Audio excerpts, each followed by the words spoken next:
Hello, this is the Harboring Light. I'm Mary. I give a conservative perspective about the world around me. Social media, Substack, audio. What audio platforms? And then extend on to this, my email will be included. So briefly, here are just a few of my audio platforms that I'm on. Hold on, sweetheart. I'm on Audible, Amazon Music, Spotify for podcasters, Overcast, Pocket Cast, and I'm growing out and I'm pushing forward to where I'm on all of the podcast platforms. And also, ratings are greatly appreciated and feedback. So feel free to either follow me on Substack, give comments on Substack, or email me. It'd be greatly appreciated. And all the platforms that I listed, feel free to give a rating. It would be greatly appreciated.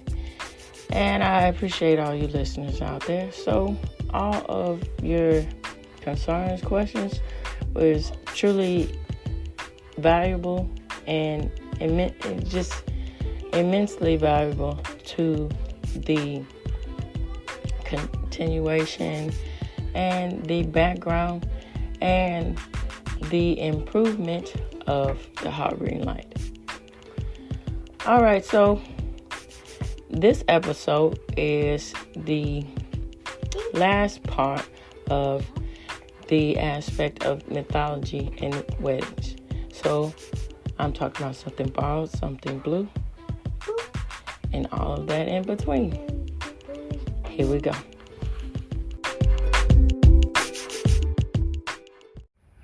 Okay, so I want to say these points.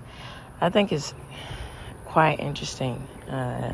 All the lore and the cultural staple that is influenced with Western culture, and it just most in general with modernity, looking towards the Greeks. Particularly in this case, the Romans, and how that the embodiment of the mythologies have showcased the lure and the expectations of the lure in modern society. So, and then it's quite interesting when you move and go into the arts, particularly in the way in which in the Renaissance and before then, during the eras of the Hellenistic age with sculptures and all of these things, and how the depictions of the Roman Greek goddesses, Nike, Greek Roman, and with Aphrodite, Cupid, the aspects and the ideas of love and relationships. And then I think it's quite interesting as far as how that's broken down into also to the dark side of what can happen with the access of image and expectations of beauty and of power. But when you look at lore and when you look at mythology, it says a lot about the aspects and the aspirations of a society and how the fictional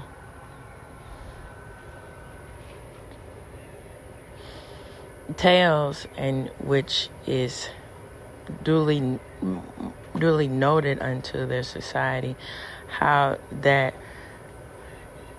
centers around the reality in which these civilizations live in, and digging deep into that, and how they, for example, of harvesting and fertility and vitality, and how those things are an important aspects of protection and life, and how when you go into the sanctity of marriage, the stability of having forces on your side, how having that mentality, and how that sustains the reality in the situations of good fortune, and how all of these things coexist and the conceptions of marriage.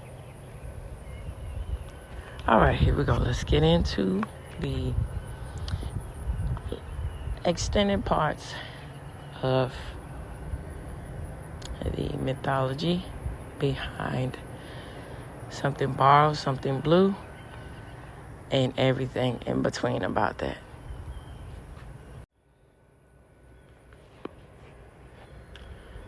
Okay, this is the not as detailed aspects of something borrowed, something blue, something Spencer, and the origin of it, and then I'll expand on it and give more details through my other source. So,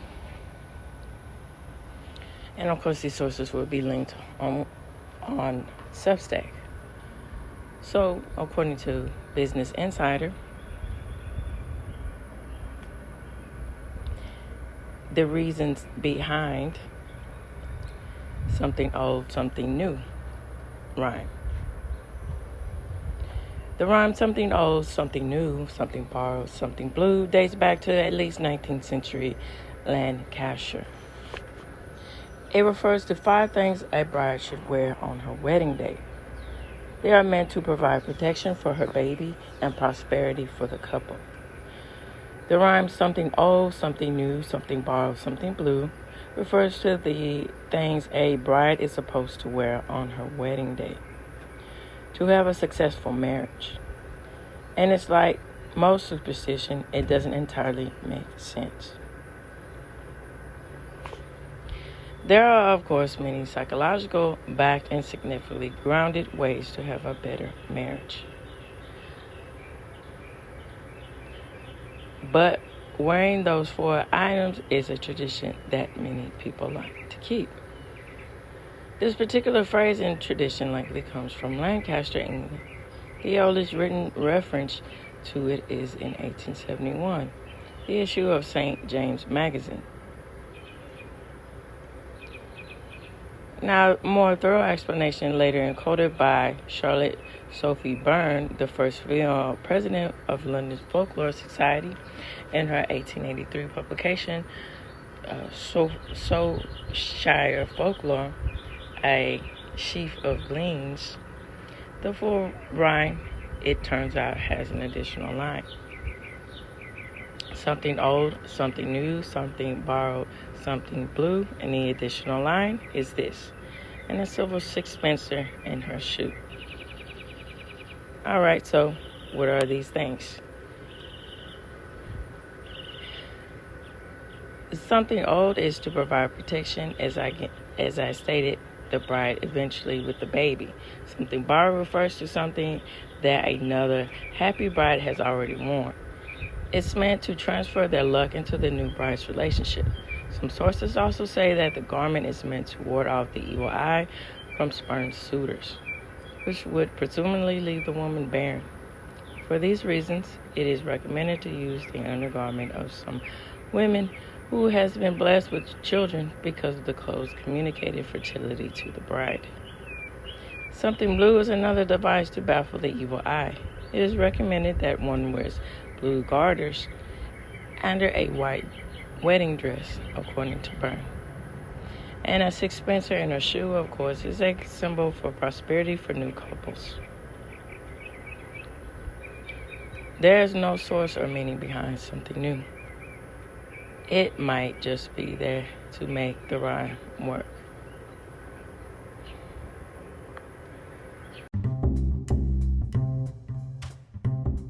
All right, here we go. Here is more details about something borrowed, something blue.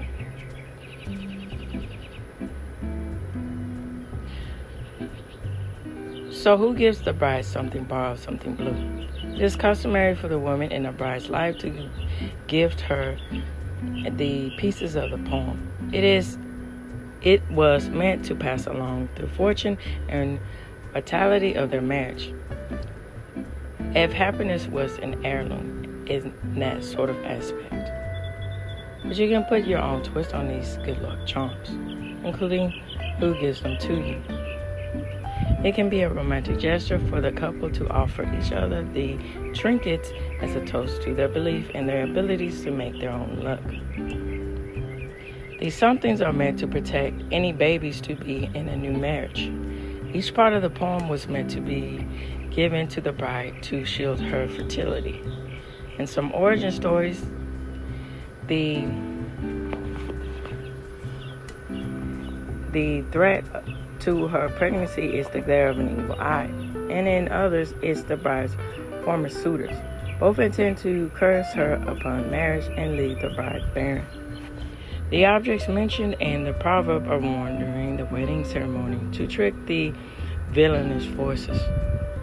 They keep the bride's womb safe from wicked spells on her big day.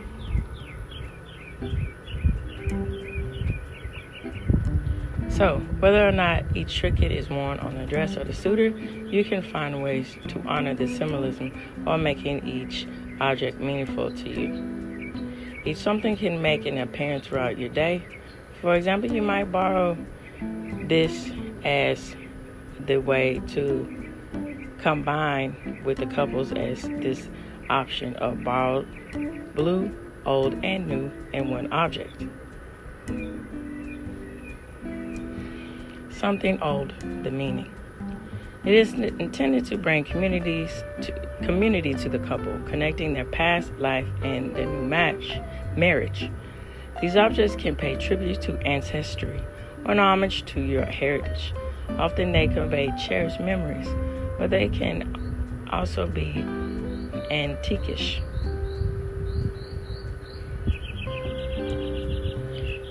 Something new, hope of optimism for couples' next step. It's meant to express your individuality and promise a fresh beginning. Something borrowed is meant to be lent by a friend or relative who is in success of a partnership, so you can channel their good juju, so to speak.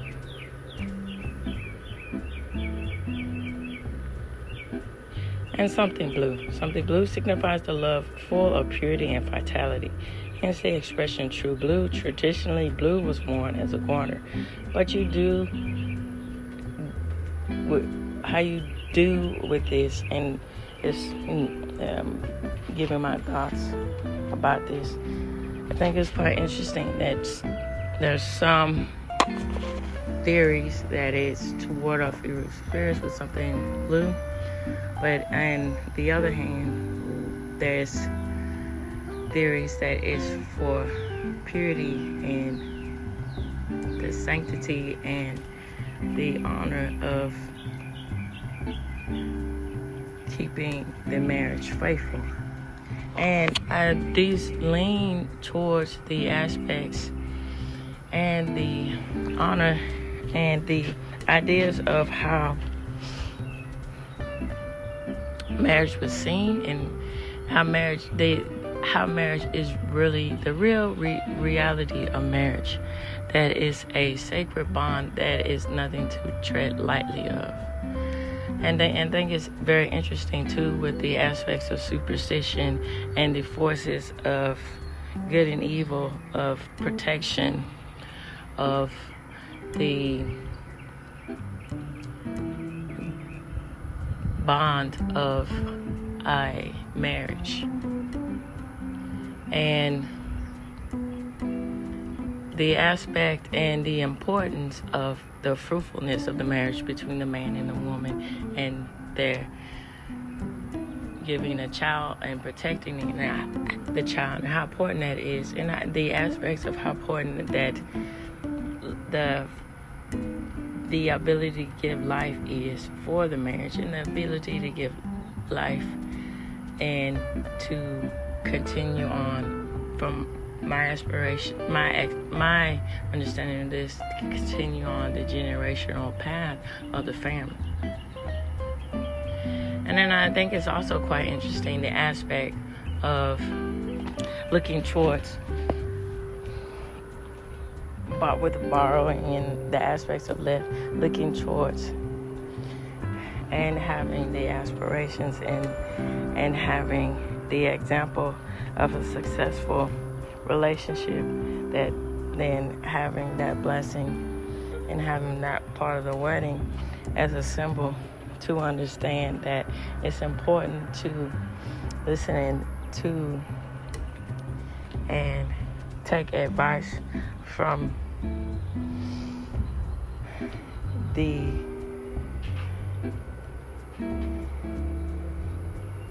community of people, or the community of the relationship of the persons of the marriage, the man and the woman in their marriage, and how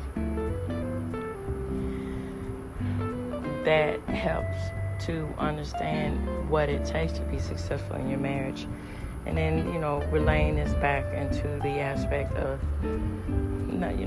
again, this is in general, this is not all the time, but the aspects, as I mentioned earlier, about wanting the idea of marriage, but not actually wanting to get into the realities of marriage. So, of course, the glitz and glamour of the wedding is great, but when you have a solid foundation and a solid reminder of the aspects of a successful marriage, and having all of these traditions and relates and to that, and you understand that wisdom, it's a big turn into how you view marriage and the relationship of marriage. And I think it's quite interesting how some that can get lost throughout time. And this is definitely something to think about.